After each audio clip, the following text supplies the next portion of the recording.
मित्रांनो, शालिनी भक्तिसागरमध्ये तुमचे मनपूर्वक स्वागत आहे। तर मित्रांनो, आज आपण या व्हिडिओच्या माध्यमाने ऐकणार आहोत सप्तशती देवी महात्म्य।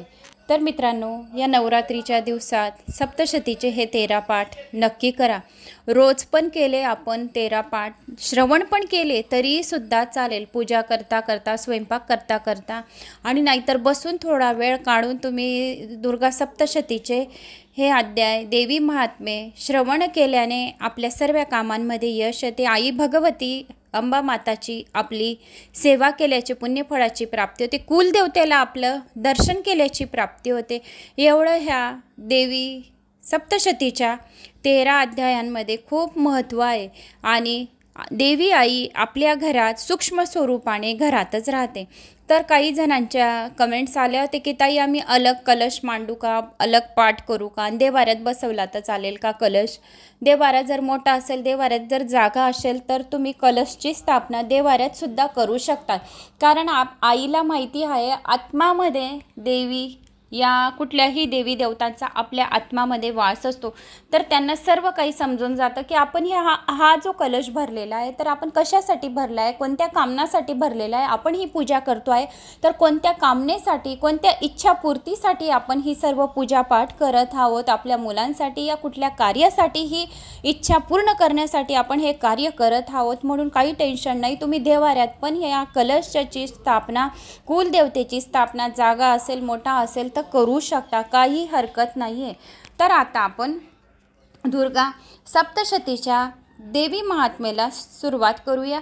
कोणी चॅनलला नवीन आलं असेल तर लाल बटनवर सबस्क्राईब करा, ऑलवर क्लिक करा, जास्तीत जास्त जणांना शेअर करा। कुठून कोणत्या गावाहून तुम्ही माझा हा व्हिडिओ ऐकत आहोत आपल्या गावाची कमेंट्स नक्की करा। श्री गणेशाय नमो नमः।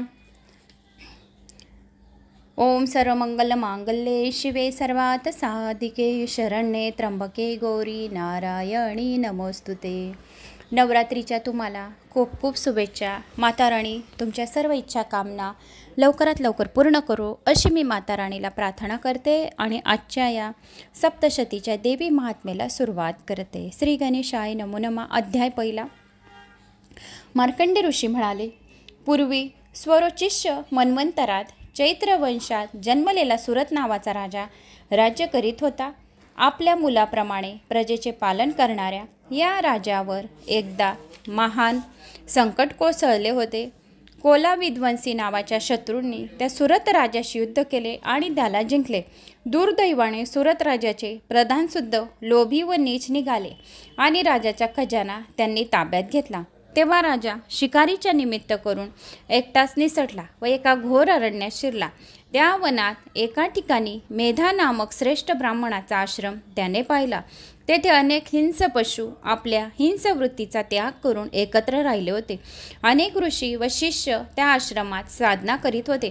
त्या ऋषींनी सुरत राजाचा सत्कार केला। त्यानंतर आश्रमात एका निवांत स्थळी जाऊन राजा परिस्थितीचे चिंतन करू लागला।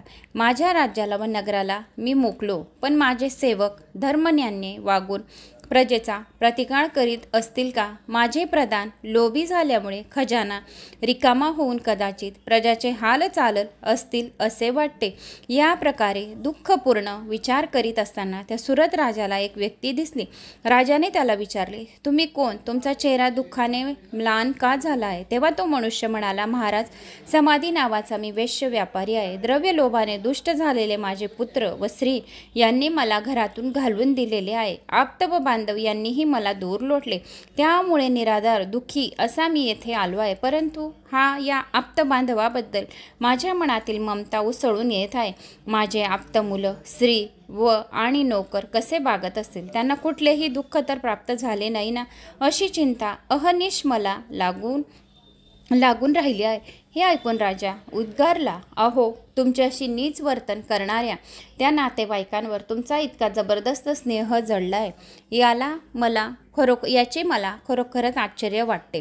तेव्हा वेश्य म्हणाला, आपण म्हणता ते खरे आहे, पण माझे मन या माझ्या दुर्वैतांनी बांधवांबद्दल स्नेहाचे वारंवार विचार का करते? ते निष्ठुर का होत आहे? मला तरी हा मोह का हे मात्र उमजत नाही। यानंतर ते दोघंजण मुनीजवळ गेले आणि स्वतःच्या संसारातील या आश्चर्ययुक्त स्नेहाबद्दल दोघांनी मोकळेपणाने त्यांना सांगितले। राजाबद्दल सुरत राजाची आपुलकी, गतवैभवाबद्दल ममत्व आणि समाधी वेश्याची निष्ठूर बांधवाबद्दलची ओढ ही आश्चर्य कोणत्या कारणांनी असावीत याबद्दलचे स्पष्टीकरण मुनींनी केले. मुनी म्हणाले, मनुष्य हे ज्ञानवान आहेत हे खरे, पण पशु पक्षी इत्यादी प्राणीही आहार, निद्रा, भय व संसार याबद्दल ज्ञानीच असतात. त्यामुळे मनुष्य व इतर प्राणी या दृष्टीने समानच असतात. मुलांच्या पोषणाकरता सर्वार्थ वश होऊन आशेने माता पिता बद्ध होतात. मनुष्य प्राणीतील आई बाप मुले आमचे पांग फेडतील, आम्हाला म्हातारपणी अंतर देणार नाहीत असा विचार करीत असतात. परंतु यात आश्चर्य नाही, कारण हा मोह उत्पन्न करणारी श्रीहरीची ही माया आहे. ही भगवान विष्णूची योग निद्रा आहे. ही मायारूपी भगवती जगन्माता आहे. जगाचे पोषण तीच करते. ज्ञानी लोकांची श्रद्धा अंतःकरणाने ती बलाने आकर्षून घेते आणि मोहाकडे त्यांना प्रवृत्त करते. संसार बंधून प्राप्त होण्यास तीच कारण आहे, पण मोक्षप्राप्ती तिच्याच प्रसादाने होते. म्हणून तिचीच भक्ती करणे सर्वश्रेष्ठ होय. मुनींचे स्पष्टकरण ऐकून चकित झालेल्या त्या सुरत राजाने विचारले, भगवन, या देवीची उत्पत्ती, तिचे कार्य, तिचे स्वरूप याबद्दल आपण सविस्तर माहिती सांगाल का?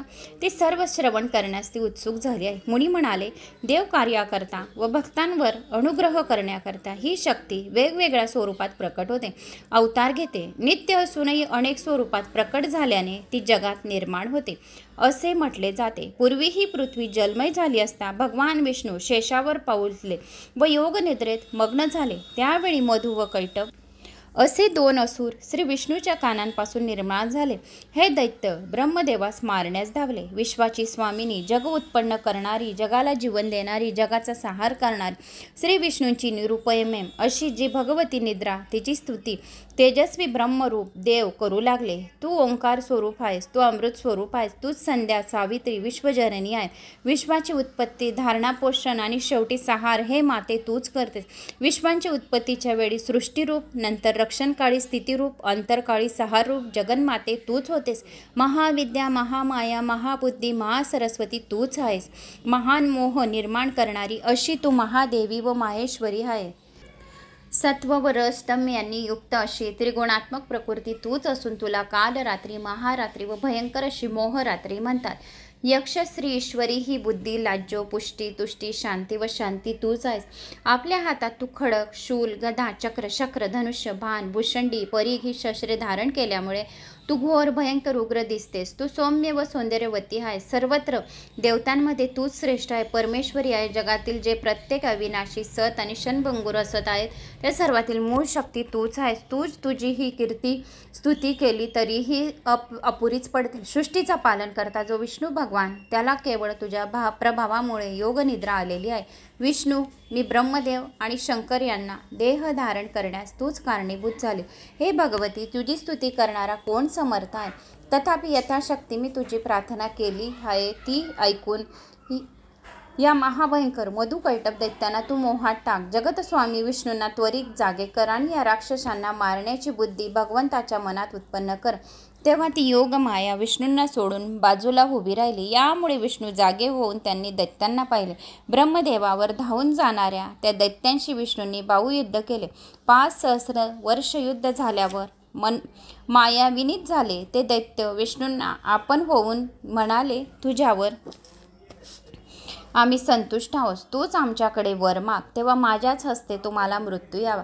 असा वर त्वरित विष्णूंनी मागितला. दैत्य म्हणाले, ठीक आहे, ही पृथ्वी आता जलमय आहे, तरी पाणी नसलेल्या ठिकाणी तू आमचा वध या पृथ्वीवर कर. चतुर अशा श्री विष्णूंनी आपले शरीर तात्काळ वाढवले आणि आपल्या मांडीवर त्या दैत्यांना ठेवून चक्राने त्यांचा वध केला. अध्याय 2. ऋषी म्हणाले, पूर्वी दैत्यांचा सेनापती जो महिषासूर त्याने सर्व देवांना जिंकून त्यांचे राज्य घेतले. तेव्हा सर्व देव इंद्रासह शंकर व विष्णू यांच्याकडे गेले. सर्व हकीकत सांगून महिषासुराचा पराभव करावा अशी त्यांनी प्रार्थना केली. त्याबरोबर क्रोधाविष्ट झालेल्या विष्णू, ब्रह्मदेव, शंकराच्या मुखातून भयंकर तेज बाहेर पडले. त्याच वेळी सर्व देवांच्या शरीरातून तेजांश बाहेर येऊन ते सर्व तेज एकरूप झाले. अतिप्रचंड अशा त्या तेजाने दशोदिशा तितक्याच व्यापल्या. सर्व देवांपासून झालेल्या त्या तेजस्वी स्वरूपाची मूर्ती झाली. हे पाहताच देवांनी तिच्या हाती आपापली शस्त्रे वायुद्य दिली. शंकरामुळे त्रिशूळ, विष्णूने चक्र, वरुणाने शंख, अग्नीने दाहकत्व, वायूने धनुष्यमान, इंद्राने व्रज आणि घंटा, यमाने दंड आणि वरुणाने पाश, दशा प्रजापतीने स्फटिकशमाला, ब्रह्मदेवाने कमंडलू व सूर्याने तेजस्वी किरणे, कालस्वरूपी देवाने खडक, तलवार, ढाल, क्षीरसागराने उज्ज्वल हार, नित्यवनीस राहणारी वस्त्रे, कुंडले, कंकणे, वर्धचंद्र नामक अलंकार व इतर दागिने दिले. विश्वकर्माने तीक्ष्ण परशु व चिलखत समुद्राने कमलहार, हिमालयाने सिंहवाहन व रत्ने, कुबेराने सतत भरणारे मध्यपात्र व शेषाने नागहार दिला. याप्रमाणे त्या देवीचा सन्मान देवांनी केला. तेव्हा युद्धाला अधीर होऊन त्या तेजोमय देवींनी सर्व दिशांना भेदून टाकणारी गर्जना केली. त्यामुळे सर्व दिशा व प्राणी प्रक्षुब्ध झाले, पर्वत डळमळू लागले. आता ही देवी युद्ध करून दैत्यसंहार करणार या कल्पनेने सर्व देवांनी देवीचा विजय असो असा स्वरामध्ये जय जयकार केला. तर भक्तीने नम्र झालेल्या ऋषींनी तिची स्तुती केली. तिकडे देवीच्या गर्जनेने बिचकलेल्या राक्षसांनी महिषासुराच्या अधिपतीखाली देवांशी युद्ध आरंभले. चिशूर, चामर, उदग्र, महाऊन, असिलोमा, बाष्कल परिवारात बिडाल इत्यादी राक्षस सेनापती व हजार हत्ती, घोडे, रथ आणि कोटी कोटी राक्षस सैन्य देवाशी लढण्यात गुंतले. देवी अंबिका त्या दैत्यांशी लढता लढता जय सुस्कारा सोडत होती. त्यामुळे अनेक गण योद्धे निर्माण होऊन तेही देवीला युद्धात मदत करून राक्षस सैन्याचा संहार करू लागले. देवीने केलेल्या प्रचंड अशा घंटानादातच अनेक राक्षस मूर्छित पडले. त्रिशूल, गदा, शक्ती, तरवार, मुसोड, बाण यांच्या शत्रू सैन्यावर मारा केल्याने राक्षसांच्या शरीराचे तुकडे तुकडे झाले, तर काही जखमी होऊन रक्त ओकत पडले. इकडे देवीचे वाहन जो सिंह तो राक्षस सैन्यात गर्जना करीत अरण्यातील बनव्याप्रमाणे संचार करू लागला. देवीने वध केल्यामुळे राक्षस सैन्यात रक्ताच्या नद्या वाहू लागल्या. रथ, हत्ती, घोडे छिन्न विच्छिन्न होऊन पसरले. गवत व लाकडे त्यांच्या प्रचंड दिगांचा अग्नी ज्याप्रमाणे नाश करतो त्याप्रमाणे अंबिका देवीने राक्षस सैन्याचा काही क्षणातच नाश केला. तरीही राक्षस सैन्यात डोके तुटले असतानाही रणावेश प्राप्त झाल्यामुळे राक्षसाची काही कबंदे लढत होती. अध्याय 3. ऋषी म्हणाले, राक्षस सैन्याचा प्रचंड संहार पाहून चिशूर हा दैत्य सेनापती अंबिकेशी युद्ध करण्यास सरसावला. पण देवीने त्याचे धनुष्यबाण तोडून टाकले, त्यांचा रथ नष्ट केला. तेव्हा चिशूराने सर्व शक्ती एकवटून तरवारीचा वार देवीच्या बाहूवर केला, पण ती तरवारवर मांडून पडली. चिशूराने शूल फेकला, तेव्हा देवीने स्वतःच्या शूलाने व चिशूरांच्या व त्याच्या शूलाचे तुकडे केले. मग चामर हा दैत्य पुढे आला. त्याने फेकलेल्या शक्तीला देवीने आपल्या फक्त हुंकाराने निस्तेज केले आणि देवीच्या सिंहाने गर्जना केली. आकाशात उडान केले व खाली येताना आपल्या पंजानेच त्या चामराचे शिर धडा वेगळे केले. त्यानंतर देवीने उदग्र, उग्रवीर्य, महाहून, उग्रमुख, बिडाल, दुर्मुख या राक्षसांना ठार मारले. तेव्हा चिडलेल्या महिषासुराने रेड्याचे रूप घेतले. देवीच्या गणावर तो चालून आला. शिंगे, खूर, शेपटी, सुस्कारा व तोंडाचा प्रहार करून अशा मुसंडीने देवसैन्याची त्याने दानादान केली. तथापि देवीने पाश टाकून त्या रेड्याला बांधले. तेव्हा त्यांनी प्रथम सिंह, नंतर खडकधारी पुरुष, त्यानंतर हत्ती ही रूपे भराभर धारण केली. पुन्हा शेवटी रेड्याचे रूप धारण केले व धुमाकूळ सुरू केला. तो गर्जना करू लागला. मग देवीने मध्य प्राशन केले. युद्ध प्रसंगी योग्य अशा त्या मध्य प्राशनामुळे देवी अधिक क्रोधाविष्ट झाली. लाल डोळे झाले.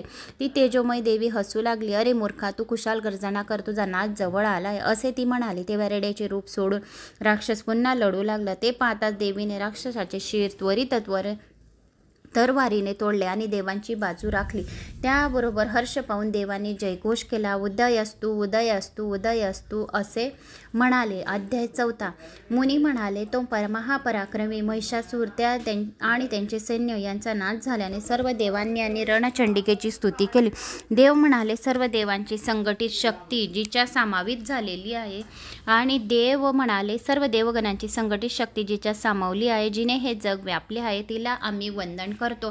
हे देवी, तू जगाचे पालन करतेस, अशुभाचा व भयांचा नाश करतेस. पुण्यवंतांच्या घरी तू लक्ष्मी म्हणून राहतेस, दुष्टांच्या घरी तू दारिद्र्य, ज्ञानीजनांच्या हृदयात बुद्धी, सज्जनांच्या मनामध्ये श्रद्धा, तसेच कुलवंतांच्या घरात लज्जा अशा स्वरूपात तू असतेस. तुझ्या थोर पराक्रमाचे वर्णन करण्यास शब्द अपुरी आहे. तू जगांची मूळ कारण आहे. तू सर्व जग अश्वरूपाने बनवले आहे. परमात्म्यांचे चिंतन करते आणि मोक्षाची इच्छा करणाऱ्या व्यक्तीची ब्रह्मविद्या आहे. षड गुण ऐश्वर्ययुक्त भगवती तूच आहे. विष्णूच्या अंतःकरणातील लक्ष्मी आणि शंकरांनी अंगीकार केलेली गौरी पण तूच आहे. तू रागावल्यास सर्व कुळ समुदाय नष्ट करतेस, पण जगन कल्याणार्था तू आता प्रसन्न हो. दारिद्र्य, दुःख, भय यांचा नाश कर आणि तुझ्या वाजून दुसरे कोणी समर्थ आहे. सर्वोपकारिणी हे देवी तू सदैव दयाळू असतेस. दारिद्र्य दुःख भयहरणी का त्वदन्या सर्वोपकारणाय सदा इंद्रिचाता. अशा प्रकारे अस्तप्रवृत्तीच्या राक्षसांना तू युद्धात मारलेस, त्यामुळे त्यांना सुद्धा स्वर्गवास मिळाला. म्हणजे युद्धामध्ये पराजित होणाऱ्या या शत्रूविषयी सुद्धा तुझी बुद्धी चांगली असते. चित्तात कृप, स्मरणागणात निष्ठुरपणा असे विरुद्ध गुण केवळ तुझ्यातच एकत्र असतात. चित्ते कृपा आणि स्मर निष्ठुरता व दुष्टा त्वय्य देवी वरदे भुवनत्रयपी. शूलेन पाहिनो देवी पाहि खडगेन च अंबिके. घंटास्वेन पाहिने च्वापजानी स्वनेन च. प्रांच्या रक्ष प्रतीच्याच चंडिके रक्ष दक्षिणे. ग्रामनात्मशूलनस्य उत्तरास्य त्वत्वेश्वरी. खडगशूल गदादिनी यानेच अस्त्राणी ते अंबिके. करपलस्वंगिने ते अस्मान रक्ष पर्विते. हे देवी म्हणजे शूल खडग तलवार घेऊन आमचे रक्षण कर. घंटानादाने धनुष्याच्या टंकाराने आमचे रक्षण कर.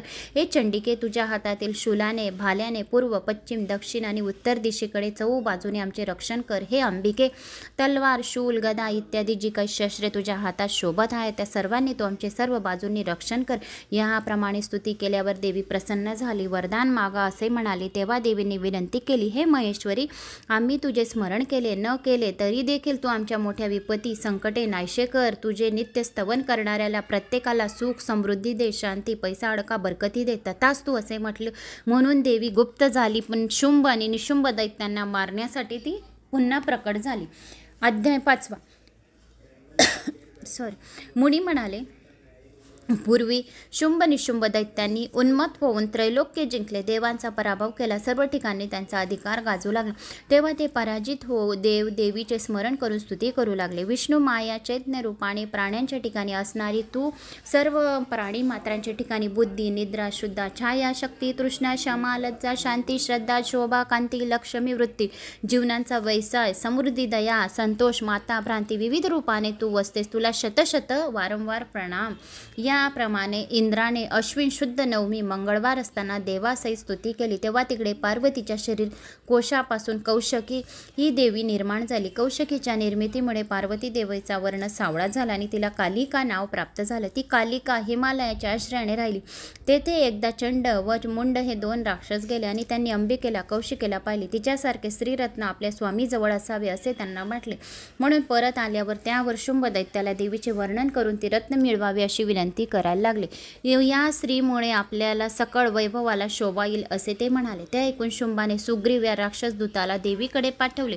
तो दूत देवीचे विविध प्रकारे स्तुती करून म्हणू लागला, महापराक्रमी शुंभ रत्नांचा भोगता आहे. तुझ्यासारखे श्रीरत्न त्याच्याजवळ शोभेल. या शुभाला किंवा त्याच्या भावाला निशुंभाला तू पती म्हणून स्वीकार कर. तेव्हा गंभीरपणे हसून देवी म्हणाली, तू अगदी खरी बोललेस. आपण माझी एक प्रतिज्ञा अशी आहे की या मा जयती संग्रामे यो मे दर्पे व्यपोहती यो मे प्रतिबलो लोके समे भरता भविष्यती. जो पुरुष मला रणांगणात युद्ध करून जिंकेल व माझा युद्ध गर्व हरण करील आणि अशा प्रकारे जगात माझ्यापेक्षा बलवान असेल तोच माझा पती होईल. तरी माझी ही प्रतिज्ञा त्यांना सांग. माझे पाणी ग्रहण करणाऱ्यांच्या शुभ कार्यात आता विलंब कशाला. अध्याय 6. मुनी म्हणाले, मग क्रोधाने लाल होऊन दूत परतला. त्याने दैत्यराजास देवीचा निरोप सांगितला. तेव्हा दैत्यराजा क्रोधाने म्हणाला, सेनापती धूम्रलोचना, जा त्या उर्मट व गर्विष्ठ स्त्रीला तिचे केस धरून फरफरट माझ्याकडे घेऊन ये. तिचे संरक्षण करणाऱ्या देव गंधर्व व यक्ष यांच्या सैन्याचा नाश कर. अर्थात सेनापती धूम्रलोचन गर्जना करीत देवीकडे 60,000 सैन्य घेऊन गेला व त्याने तिला पुन्हा दैत्यराजाशी आज्ञा सांगितली. देवी म्हणाली, तू मला नेऊ शकतोस. तुझं जवळ सैन्य आहे. मी तुझे काय बरे परिपत्य करणार. हे ऐकताच तो धूम्रलोचन देवीकडे धावला, पण देवीने नुसता होंकार करताच त्या दैत्यांचे भस्म केले. आणि मग देवीने राक्षस सैन्यावर बाण कुऱ्हाडी व शक्ती यांचा मडीमार केला. थरथर करणारी आयाळ ज्याची आहे त्या देवीच्या सिंहाने तर अतिभयंकर गर्जना करून राक्षसावर हल्ला चढवलाय. त्या क्रोधाविष्ट केसरीने राक्षसांना ठार मारले. आपले सैन्य व धूम्रलोचन सेनापती नष्ट झाले. हे ऐकून चंड व मुंड नावाच्या आपल्या प्रचंड राक्षसांनी शुंभ म्हणाला, देवीला फरफटत घेऊन या किंवा तिला शस्त्रांनी जर्जर करा, तिच्या सिंहाला ठार मारा, तिला बांधून त्वरित बरोबर घेऊन या. अध्याय 7. मुनी म्हणाले, दैत्यराजाची याप्रमाणे आज्ञा झाल्यावर चंडमुंड हिमालयाकडे आपल्या प्रचंड सैन्यासह निघाले. गिरीशिखरावर विराजमान झालेली देवी त्यांना दिसली. ते किंचित हसतच होती. लगेच चंडमुंड हे आपल्या राक्षस सैन्यासह देवीला पकडण्याचे प्रयत्न करू लागले. त्याबरोबर अंबिका क्रुद्ध झाली. तिने स्वतःपासून प्रचंड उग्र स्वरूपी देवी निर्माण केली. तिचे नाव काली. राक्षसाच्या मस्तकाची माळ तिने गळ्यात घातली. बागाचे कानतळे वस्त्र म्हणून पांघरले. लाल जीभ बाहेर काढली. ती गर्जना करू लागली. शत्रूच्या सैन्यात शिरून राक्षसांना ती भक्षण करू लागली. सर्व रथ, घोडे, योद्ध, हत्ती यांना उचलून स्वतःच्या जबाड्यात टाकू लागली. राक्षसाची अस्त्र व शस्त्रे दाताखाली धरून तिने चूर्ण केले. तेव्हा चंडमुंड राक्षस देवीच्या अंगावर धावले. मुंडांनीही युद्ध सुरू केले. शनी देवी भयानक हसली. तिने भयंकर गर्जना केली. चंडाचे केस हातांनी धरून त्यांचे मस्तक तिने छेदून टाकले. मुंड राक्षसाच्या तलवारीने वध केला. तेव्हा सर्व राक्षस सैन्य भयाने सैरावैरा पळत सुटले. चंडमुंडांची मस्तके हातात धरली. ती काली अंबिकेकडे आली व म्हणाली, आता युद्धात तू शुंभ निशुंभांना ठार कर. मी चंडमुंड या 2 पशूंना ठार मारले आहे. तेव्हा चंडिका कालीला म्हणाली, चंडमुंडाची मस्तके हातात धरून तू आलास म्हणून तुला चामुंडा हे नाव पडले. चामुंडा म्हणून लोक तुझे पूजन करतील. यस्मात् चंडच मुंडच गृहीता त्वं उपागता चामुंडा इति ततो लोके ख्याता देवी भविष्यासि. अध्याय 8. मुनी म्हणाले, चंडमुंडाचा वध झालेला पाहून शुंभ उधायुद्ध व कबू नावाच्या 84 सेनापतीसह ससैन्य देवीशी युद्ध करण्यास निघाला. ते पाहून चंडिका देवीने आपल्या धनुष्याचा टंकार केला. चारी दिशा आवाजाने दणदणल्या. हातातील घंटेचा प्रचंड नाद तिने केला. तिला साथ देणारी काली गर्जना करू लागली. सिंह ही 10 दिशा भरून टाकणारी गर्जना करू लागली. तेव्हा राक्षस सैन्याने देवीला वेढा घातला. लगेच सर्व देवांपासून विविध शक्ती देवता निर्माण होऊन देवीच्या साह्यार्थाने आल्या आणि ब्रह्मदेवापासून ब्राह्मणी, शंकरापासून मायरी, मोरावर बसलेली कोमुराळी, गरुडावर बसलेली वैष्णवी, श्री विष्णूंची वाराह, नृसिंहाची नारसी, इंद्रापासून ऐंद्री अशा देवता निर्माण झाला.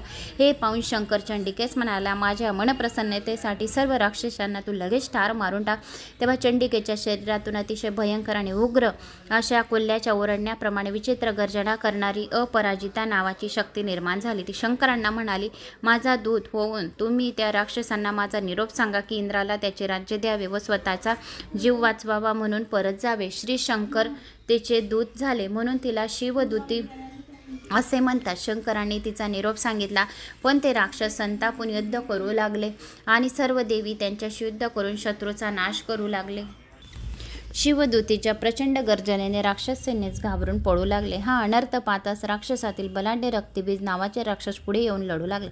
त्याला होणाऱ्या जखमातून रक्ताचे थेंब पृथ्वीवर पडू लागले. त्या प्रत्येक थेंबा गणिक एक राक्षस निर्माण होऊ लागले आणि राक्षसाचे सैन्य वाढू लागले. तेव्हा हा प्रकार थांबवण्यासाठी चंडिका कालीला म्हणाली, हे चामुंडे, तू आपले मुख प्रचंड पसरून रक्तबीजाच्या खाली पडणारे रक्त प्राशन कर व राक्षसाचे बीजच गिळून टाक, म्हणजे रक्तबीज राक्षस नष्ट होईल. कालीने तसेच केले. तेव्हा रक्तबीज अशक्त झाला. त्यानंतर कौशकी देवीने केलेल्या शस्त्रप्रहाराने तो रक्तहीन होऊन मरून पडला. तेव्हा सर्व देवांनी हर्षयुक्त होऊन देवीचा जय जयकार केला.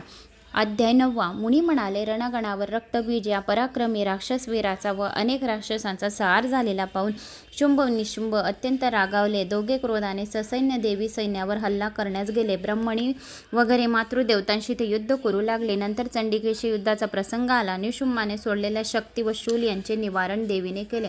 गदा, परशु अशा शस्त्रांचे तिने तुकडे तुकडे केले व त्या राक्षसाला बाणांनी घायल केले. निशुंभ मूर्छित पडला. तेव्हा त्याचा भाऊ शुंभ पुढे आला. तेव्हा देवीने प्रचंड घंटानाद व शंखानाद करून राक्षसाचा तेजोभंग केला. सिंहानेही गर्जना करून राक्षस सैन्यातील हत्तींना घाबरवले. शुंभाला शूल प्रहार करून देवीने मूर्छित केले. तेवढ्यात निशुंभ शुद्धीवर आला. तत्काळ त्याच्यावर शूल प्रहार करून त्याला तिने ठारच केले. राहिलेल्या राक्षस सैन्याचा नाश ब्रह्माणीने, काली, शिवदूती, ऐंद्री व वैष्णवी या देवतांनी केला. काही राक्षस भयानेच मेले. काही पळून गेले. उरलेले राक्षस सिंहाने, कालीने आणि शिवदूतीने भक्षण केले. मुनी म्हणाले, निशुंभाचा वध झालेला पाहून शुंभ चिडला. तू अनेकाच्या सहाय्याने लढत आहेस आणि हे तुझे एकटेच सामर्थ्य नाही असे तो दुर्गा देवीला आव्हान देत म्हणाला.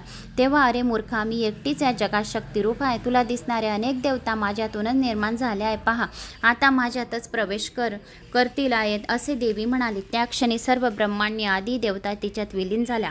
अंबिका एकटीच रणभूमीवर राहिली. आता या युद्धासाठी मी एकटीच उभी आहे. तरी तू युद्ध कर असे अंबिकेने शुंभास म्हणताच पुन्हा घनघोर युद्धास प्रारंभ झाला. बाणाचा वर्षाव, भयंकर अश्रे, तीक्ष्णे आयुध असे प्रथम शस्त्रांशस्त्र युद्ध झाले आणि पण शुंभ पूर्ण निशस्त्र झाला, निराधार झाला. त्याने आकाशात उड्डाण केले. चंडिका लगेच तेथे गेली व त्याचे बाहुयुद्ध झाले. चंडिकेने शुंभाला उंच उचलून गरगर फिरवले व पृथ्वीवर फेकले. नंतर त्याच्यावर शूल प्रहार करून त्यांचे हृदय विदीर्ण करून टाकले, तिला ठार केले. दुष्ट राक्षसांचा वध झाला. सगळीकडे शुंभ वारे वाहू लागले.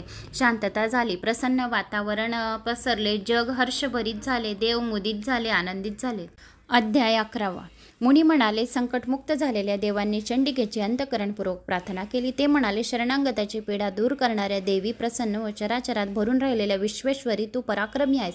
सकळ विद्या तुझे स्वरूप आहे. सर्व मंगल मांगल्ये शिवे सर्वार्थ साधिके शरण्ये त्र्यंबके गौरी नारायणी नमोस्तुते. सर्व मंगल वस्तूतील मांगल्य रूपी देवी, हे कल्याणीदायी देवी, सर्व मनवंचित पूर्ण करणारी देवी, शरणागताचे रक्षण करणाऱ्या त्रिनयने गौरी नारायणी, तुला माझा नमस्कार असो. प्रणतां प्रसिद्धं त्वं देवी विश्वर्ती हारिणी त्रैलोक्यवासिनी नामिड्ये लोकानां वरदांभवं. विश्वपीडा नष्ट करणाऱ्या देवी, भक्तीने विनम्र झालेल्यांना तू प्रसन्न हो. त्रैलोक्यातील राहणारे सर्वच देव तुझी स्तुती करतात, त्यांना तू वरदायक हो. या प्रकारे स्तुती ऐकून देवीने म्हटले, देवगणांनो, इच्छित वर मागा, जगाला उपकारक असा वर मी तुम्हाला देईन. तेव्हा देव म्हणाले, सर्व बाधा प्रशमन त्रैलोक्यस्य अखिलेश्वरी एकमेव त्वया कार्य असदमन असमदम वैरी विनाशनम. हे विश्वाच्या देवते, सर्व बाधा दुःख शमन करणाऱ्या आमच्या शत्रूचा नाश कर, हेच तुझे कार्य आहे. तेव्हा देवीने म्हटले, तथास्तु, तसेच होईल. वैवस्त मन्वंतराच्या 28व्या युगात मी यशोदा व नंद यांच्या घरी गोकुळात जन्म घेऊन राक्षस संहार करीन. त्यावेळी विंध्य पर्वतावर राहीन. त्यानंतर विपर्जित दानवांचा वध करण्यास मी पुन्हा अवतार घेईन. पण त्यावेळी मला रक्तदंतिका हे नाव पडेल. पुढील 100 वर्षाच्या अनावृष्टीमुळे पृथ्वीवर ऋषी माझे स्मरण करतील. त्यांना मी 100 डोळ्यांनी अवलोकन कृपा करीन. शताक्षी या नावाने तेव्हा मला ओळखतील. पुन्हा वृष्टी होईपर्यंत माझ्या देहापासून निर्माण झालेल्या प्राणरक्षक शाकांनी भाज्यांनी सर्व जगाचे पोषण मी करीन. मला त्यावेळी शाकंभरी असे म्हणतील. त्यानंतर दुर्गम राक्षसाचा वध केल्यामुळे दुर्गादेवी नावाने मी प्रसिद्ध पावेन. तदनंतर भीम भयानक असे रूप धारण करून मी हिमालयात ऋषीचे रक्षणासाठी राक्षसांना भक्षण करीन. म्हणून लोक मला भीमा म्हणतील. असंख्य भ्रमरस सामुदायात्मक भ्रामरम रूप धारण करून मी अरुण नावाच्या राक्षसाला ठार करीन. तेव्हा मला भामरी म्हणतील. यामुळे मी वेळोवेळी तुमच्या इच्छेने राक्षसांचा संहार करीन. अध्याय 12. मुनी म्हणाले, देवी पुढे म्हणाली, माझे महात्मे अष्टमी, नवमी व चतुर्दशी या तिथींना श्रवण जे जे करतील, भक्तीने करतील, त्यांचे दोष मी नाहीसे होतील. त्यांना आपत्ती व दारिद्र्य त्रास देणार नाहीत. हे माझे महात्मे नित्य एकाग्र मनाने श्रवण पठन करावे. जेथे हे महात्मे पठन श्रवण करतात, पठन करणे चालते या श्रवण करते. जेथे जेथे महात्मे वाचले जाते तेथे मी नित्य राहते. अश्विन महिन्याच्या नवरात्रीत माझी महापूजा करून त्यावेळी महात्मे पठन व श्रवण करण्यास कुठल्याही पीडा होणार नाहीत. सर्व बाधा विनिर्मुक्तिम धनधान्यम समर्पितीम मनुष्य मत्स्य प्रसादनम भविष्यति न संशया. तो मनुष्य माझ्या कृपा प्रसादाने सर्व पीडेपासून मुक्त होईल. त्यांना धनधान्याची समृद्धी लाभेल, यात मुळीच संशय नाही. सर्व प्रकारच्या संकटात माझे हे महात्मे श्रवण करावे. त्यामुळे वाईट स्वप्नाचा नाश होईल. वाईट स्वप्नाचे पडताळे शुभ होतील. हवालादिल झालेल्या व मतभेद झालेल्या समाजात या महात्म्य वाचनाने श्रवणाने ऐक्य निर्माण होईल. सर्व प्रकारच्या संकटात हे माझे देवी महात्मे स्मरण करताच मनुष्य संकटमुक्त होईल. भूत पिशाचे आणि शत्रू नाश पावतील. याप्रमाणे महात्मे कथन करून देवी गुप्त झाली. मुने म्हणाले, हे राजा, याप्रमाणे देवी वारंवार अवतार घेऊन जगाचे परिपालन करते. हे विश्व तीच उत्पन्न करते. त्यातीलच लोकांना मोहित सुद्धा तीच करते. तिच्याकडे याचना केली तर ती विज्ञान समृद्धी गोष्टी संतुष्ट अंतकरणाने देते. महादेवी, महाकाली, महामारी स्वरूपाने तिने सर्व ब्रह्मांड व्यापले आहे. प्रलयकाली तीच लोकांची संहार करणार करणारी महामारी होती. स्वतः जन्मरहित असूनही सृष्टी तीच उत्पन्न करते. सनातन नित्य असे तिचे स्वरूप असल्यामुळे जगाचे संरक्षणही तिच्याकडूनच होते. अभ्युदय काळी मानवाच्या घरात संपत्तीची वाढ करणारी लक्ष्मी देवता तीच आहे. विपत्काली संपत्तीचा नाश करणारी दारिद्र्य स्वरूप सुद्धा तीच असते. अशा प्रकारे देवी महात्मे सांगून मेधा ऋषी म्हणाले, हे सुरत राजा, देवीची माया आता तुला कळली असलेच म्हणून त्या परमेश्वरीलाच तू शरण जा. या देवीकडून हा वेश्य तू यापूर्वी अनेक विचारी लोक मोहित झाले आहेत व होतही असतात. पुढे सर्वजण मोहात पडतील म्हणून तुला शरण जाणे योग्य आहे. तीच आराधना केली तर मानवाला ऐहिक सुख स्वर्ग मोक्ष तीच प्रदान करते. मार्कंड ऋषी म्हणाले, मेधा मुनीस नमस्कार करून सुरत राजा व समाधी वेश्य नदीवर तपश्चर्या करण्यासाठी गेले. श्रीदेवी सुक्ताचा जप करत ती दोघे तपश्चर्या करू लागले. नदी तीरावर देवांची आणि मातीची मूर्ती तयार करून तिने आराधना केली. सुरत राजा समाधी वेश्य यांनी 3 वर्ष तपश्चर्या करून देवीची कृपा संपादन केली. राजाला त्यांचे वैभव परत मिळाले. मोक्ष देणारी ज्ञानही प्राप्ती झाली. तो सुरत राजा सर्वाणिक मनु म्हणून प्रसिद्ध झाला. समाधी वेश्याला आत्मज्ञान त्यांच्या इच्छेप्रमाणे मिळाले. देवी महात्मे समाप्त. उदयस्तु उदयस्तु उदयस्तु. तर मित्रांनो, इथे आपले श्रीदेवी महात्मे संपूर्ण झालेले आहे. तर जो कोणी हे देवी महात्मे श्रवण पठन करतो त्याला सर्व इच्छा कामनांची पूर्ती होते आणि सर्व मनोकामना त्यांच्या पूर्ण होतात. आता हे देवी महात्मे वाचणाऱ्यांसाठी आणि ऐकणाऱ्यांसाठी महत्त्वाच्या सूचना. वाचकाने मन शांतीसाठी रोज हे सप्तशतीचे सार वाचावे. प्रथम 108 वेळा देवी जप करावा. प्रत्येक अध्याय झाला की ओम ऐं ह्रीं क्लीं चामुंडाय उच्चे हा मंत्र 9 वेळा म्हणावा. प्रत्येक अध्यायानंतर जप करणे शक्य नाही तर शेवटी 13व्या अध्याय झाल्यानंतर सर्वांनी 108 वेळा ओम ऐं ह्रीं क्लीं चामुंडाय उच्चै नमः हा जप 108 वेळा करावा. ज्यांना हा मंत्र येणार नाही त्यांनी ओम श्रीं नमः हा मंत्र 3 मिनिटं तरी म्हणावा. जगदंबे जगदंबे असाही सोपा जप चालेल. निष्ठावंतांना 3 वर्षात चांगले बदल अनुभव करण्यात येतील. धीर धरला तर समाधानही मिळेल. संकटाच्या वेळी श्रद्धा ढवळू देऊ नये ही प्रार्थना. देवी करता नैवेद्य कोणकोणत्याने केव्हा करावे तिथीप्रमाणे वाराप्रमाणे असे भाग पाडून आपल्या प्रश्नाचे उत्तर देत आहे. वार परत्व रविवारी खीराचा नैवेद्य, सोमवारी दुधाचा, मंगळवारी केळी, बुधवारी लोणीचा, गुरुवारी साखरेचा आणि शुक्रवारी साखर, शनिवारी गाईचे तूप असे ग्रंथात म्हटले आहे. लाल साखर म्हणजेच गूळ असा अर्थ पण आहे. आणि प्रतिपदाच्या दिवशी गाईचे तूप, द्वितीयेला साखर, तृतीयेला दूध, चतुर्थीला लाडू किंवा अनारसे, पंचमीला केळी आणि षष्टीला मध, सप्तमीला गूळ, अष्टमीला नारळ, नवमीला साळीच्या लाया, दशमीला काळे तीळ, एकादशीला दही, द्वादशीला पोहे, त्रयोदशीला चणे, चतुर्दशीला सातूचे पीठ, पौर्णिमेला खीर. तर असे हे नैवेद्य देवीला द्यायचे. आता आपण श्रीसूक्त कसे करावे त्याचे आपण ऐकूया. श्री लक्ष्मी व अग्री यांच्या भाग्योदय करण्यासाठी, लक्ष्मी प्राप्तीसाठी आता हा उपाय आहे. ज्यांना संस्कृत येते त्यांनी अर्थ लक्षात ठेवून हे श्रीसूक्त रोज एकदा तरी म्हणाव्या. 15 वेळेस म्हटल्यास लक्ष्मीची प्राप्ती होते. आणि विशेष धनलाभ यशासाठी रात्री स्नान करून स्वतःच्या सोयीने शांत वेळ निवडून स्नान करून रोज 15 वेळा श्री सूक्त स्तोत्र म्हणावे. दिवसातून तुम्ही जर म्हटले सकाळ संध्याकाळ तरीसुद्धा चालेल. आणि अगर संकटातून सुटका मिळवण्यासाठी, मार्ग किंवा सूचना मिळवण्यासाठी, अनुभवासाठी तुम्हाला श्रीसूक्त 11 वेळा म्हणावे. स्वतःसाठी अगर दुसऱ्यासाठी संकल्प सोडून ही प्रार्थना करता येईल. पौर्णिमेस प्रार्थना नियमितपणे करावी जशी आपण करतो तशी. मग नंतर श्रीसूक्ताची आवर्तने. स्नानानंतर श्री गणेशाय नमः असे मनपूर्वक म्हणावे. मंगलमूर्तीची प्रार्थना करावी. अविघ्नमस्त असे नंतर म्हणावे. आणि कुलदैवेची प्रार्थना करावी. कुलदैवताय नमः असे म्हणावे.